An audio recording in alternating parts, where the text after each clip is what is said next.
Bonjour, mon nom est Gilles Chamberlain. Une des premières questions qu'un formateur devrait se poser, c'est comment je vais faire pour accompagner mon apprenant à travers les différentes phases de l'apprentissage? Il y en a 4. La première, c'est l'introduction. La deuxième, c'est l'acquisition. La troisième, l'amélioration. Et la dernière, c'est la démonstration. En phase d'introduction, on veut annoncer l'objectif, mais surtout expliquer à l'apprenant quel est le bénéfice qu'il pourra retirer de la formation. Je donne un exemple, on est dans un cours sur la manière de gérer la violence psychologique au travail, comment la contrer. Eh bien, évidemment, pour l'organisation, il y a un bénéfice évident, c'est l'harmonie, l'efficacité du personnel. Pour la personne qui suit le cours, moins de stress, plus de plaisir au travail. Deuxième phase, c'est l'acquisition. C'est le moment où la personne va ajouter aux connaissances qu'elle a déjà un nouveau bagage de connaissances. Pour ça, ça prend de bonnes formules pédagogiques.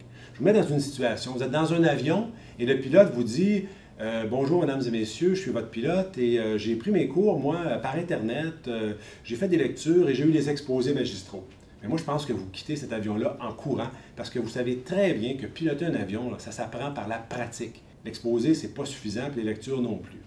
En phase d'acquisition, l'apprenant, ce qu'il veut, c'est être guidé par de bonnes formules pédagogiques, mais aussi par quelqu'un qui comprend son rythme d'apprentissage. Troisième phase, c'est l'amélioration. En phase d'amélioration, ce qu'on veut, c'est roder notre compétence, notre capacité. On veut la peaufiner. Je vais faire un petit test avec vous. Je vais vous poser une question de calcul mental. Répondez le plus rapidement possible. 12 fois 12. Je suis à peu près certain que vous avez trouvé la réponse 144 comme ça. Pourquoi? Bien, attendez une petite seconde, on va faire un deuxième test. 13 fois 9. Un peu plus laborieux. Certains d'entre vous n'ont peut-être même pas trouvé la réponse qui est 117. Pourquoi 12 fois 12 c'est facile, 13 fois 9 c'est pas facile? C'est parce que 12 fois 12 ça faisait partie des tables de multiplication. On a appris jusqu'à 12 fois 12. On a répété, répété, répété. On a fini par l'intégrer très facilement. Donc la répétition est un gage d'apprentissage important.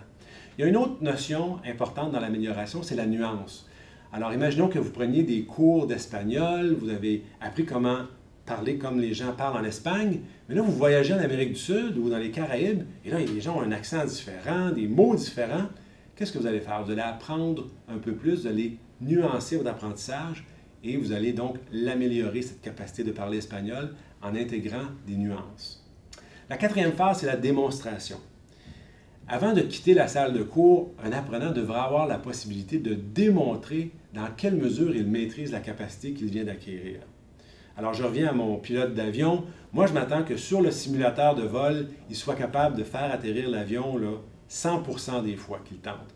Pourquoi? Parce que je trouve que c'est essentiel dans cette compétence-là. Peut-être que dans vos formations, votre seuil est différent, mais ayez cette possibilité-là pour l'apprenant de démontrer la mesure de sa compétence. Alors, si on se résume, 4 phases tout aussi importantes, le formateur a la responsabilité de guider l'apprenant à travers les 4.